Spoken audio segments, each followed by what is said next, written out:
रास्ते में जाते हुए रामू ने अपने हमसाये की औरत से कहा, आंटी कल मैंने आपको कपड़े उतारते हुए देखा है। वैसे तुम कपड़े बहुत जल्दी जल्दी उतारती हो, आपको आराम से उतारना चाहिए। ये सुनकर वो आंटी चौंकी कि उसने मुझे कब देख लिया और वो परेशान होकर रामू से बोली, रामू तुमने मुझे कब देख लिया? रामू ने आगे से जवाब दिया, कल जब आप छत पर अपने कपड़े तार से उतार रही थी जो कि सूख चुके थे। वीडियो पसंद आ रही है तो इसको लाइक कर दे। सर्दियों की कड़क रात थी और रात के 2 बजे थे कि अचानक दादाजान ने अपने पोते से कहा, बेटा मुझे पानी ला दो। पोता दादाजान के लिए पानी लेकर आया तो देखा कि दादाजान अपने कमरे में है ही नहीं थे और उनके चारपाई भी नहीं थे। पोता भागता हुआ अपनी दादी के कमरे में गया और उनसे पूछा कि दादाजान कहाँ गए?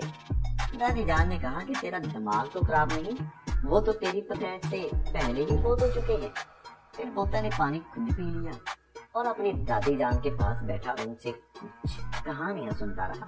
फिर अपने कमरे में चला गया। कुछ देर बाद सोचता रहा कि ये क्या हो रहा है मेरे साथ।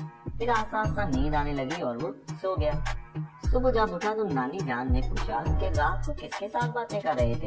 पोता दादा जान वाली बात को गोल कर गया और कहा कि अपनी दादी के साथ बातें कर रहा था। फिर उसकी नानी हैरान खड़ी उसे देख रही थी। फिर कहा कि तुम पागल हो, तुम्हारी दादी तो 10 साल पहले ही फोत हो चुकी है। एक 2 नंबर औरत ने 10 साल के बूढ़े आदमी को अपने घर के दरवाजे के सामने से गुजरते हुए देखा तो पास जाकर उससे कहा, आ जाओ। आदमी ने कहा, मैं इस काबिल नहीं हूँ। लड़की ने कहा, आ जाओ एक बार ट्राई तो करो। उसके बाद बूढ़ा चला गया और उसने आगे से पीछे से मार मार कर उसका बुरा हाल कर दिया। जब बूढ़ा फारूक हुआ तो लड़की के पसीने छूटे हुए थे और वो आस्था से खड़ी हुई और कहा कि तुम तो कहते थे कि तुम इस काबिल नहीं हो।